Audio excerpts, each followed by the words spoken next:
Doctor साहब बड़ी ही तेजी से हॉस्पिटल में घुसा। उसे किसी एक्सीडेंट के मामले में तुरंत बुलाया गया था।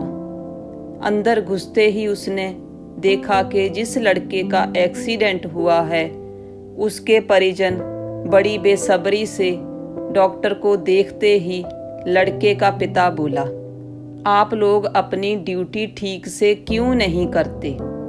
आपने आने में इतनी देर क्यों लगा दी? अगर मेरे बेटे को कुछ हुआ तो इसके जिम्मेदार आप होंगे। डॉक्टर ने विनम्रता से कहा, आई एम सॉरी, मैं हॉस्पिटल में नहीं था और कॉल आने के बाद जितना तेजी से हो सका मैं यहाँ आया हूँ। कृपया आप लोग शांत हो जाइए ताकि मैं इलाज कर सकूं। शांत हो जाइए, लड़के का पिता गुस्से से बोला। क्या इस समय अगर आपका बेटा होता तो आप शांत रहते? अगर किसी की लापरवाही की वजह से आपका अपना बेटा मर जाए तो आप क्या करेंगे? पिता बोले ही जा रहा था, भगवान चाहेगा तो सब ठीक हो जाएगा। आप लोग दुआ कीजिए, मैं इलाज के लिए जा रहा हूँ। और ऐसा कहते हुए डॉक्टर ऑपरेशन थिएटर में प्रवेश कर गया। बाहर लड़के का पिता अभी भी बुदबुदा रहा था। सलाह देना आसान होता है, जिस पर बीतती है वही जानता है। करीब 1.5 घंटे बाद डॉक्टर बाहर निकला और मुस्कुराते हुए बोला, भगवान का शुक्र है, आपका बेटा अब खतरे से बाहर है। यह सुनते ही लड़के के परिजन खुश हो गए और डॉक्टर से सवाल पर सवाल पूछने लगे। वो कब तक पूरी तरह से ठीक हो जाएगा, उसे डिस्चार्ज कब करेंगे? पर डॉक्टर जिस तेजी से आया था उसी तेजी से वापस जाने लगा और लोगों से अपने सवाल नर्स से पूछने को कहा।